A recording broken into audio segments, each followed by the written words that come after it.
Qeveritë në 6 shtetet e Ballkanit Perëndimor kanë përdorur gjithnjë më shumë teknologjinë për të shtypur kundërshtarët, për të kryer mbikëqyrje masive dhe për të synuar dhe për të fituar përmbajtjen dhe aksesin në platforma digjitale. Teknologjitë e mbikëqyrjes biometrike dhe njohjes së fytyrës po zgjerohen me shpejtësi në të gjithë Ballkanin, duke ngritur shqetësime serioze për privatësinë dhe etikën, veçanërisht në Shqipëri, Kosovë, Maltëzi dhe Serbi, vuri në dukje një raport i BIRN. Raporti thotë se në të gjithë Ballkanin, gazetarët, mbrojtësit e të drejtave të njerëzit dhe aktivistët janë viktima të censurës, mbikëqyrjes dhe presionit ligjor në rritje nga qeveritë. Kjo përfshin presion ndaj gazetarëve të pavarur në Shqipëri, Republikën Srpska të Bosnjës, Kosovë, Maltëzi, Maqedoninë e Veriut dhe Serbi. Në Shqipëri, projekti Smart City parashikon instalimin e 4500 kamerave të sigurisë, duke përfshirë kamera të njohjes automatike të targave në të gjithë qytetet e mëdha. Ndërsa iniciativa premton të përmirësojë sigurinë në trafik, ajo ka ngjallur shqetësime në lidhje me mbrojtjen e të dhënave, transparencën dhe keqpërdorimin e informacionit të ndjeshëm. Vuri në dukje BIRN, në Kosovë nuk ka censurë të qartë shtetërore, por përdoren mjete indirekte për të ndikuar në informacionin e medias, duke përfshirë kufizimin e aksesit të tyre në informacionin dhe favorizimin e mediave të caktuara. Mbikëqyrja në Kosovë është më e errët,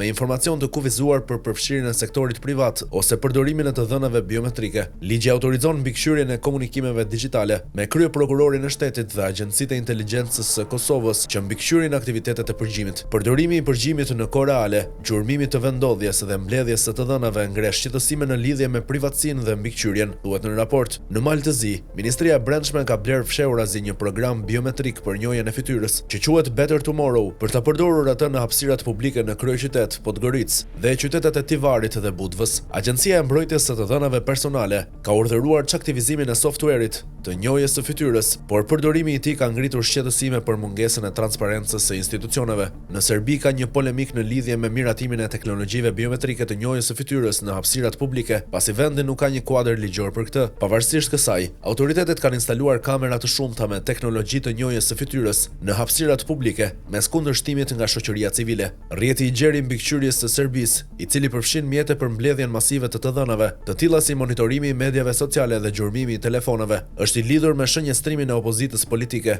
gazetarëve dhe aktivistëve, thuhet në raport. Sipas raportit, në tetor 2024, dy anëtar të sektorit civil në Serbi morën një paralajmërim nga Apple se telefonat e tyre ishin objektiva të mundshëm të sulmeve spiune. Sipas hetimit të Amnesty International, sulmet e mundshme erdhën nga pajisja që përdorin teknikën Pegasus, të shitura ekskluzivisht qeverive. Kjo sugjeron fuqimisht se qeveria serbe ose aktorë të lidhur me shtetin ishin pas këtyre sulmeve kibernetike, thuhet në raport.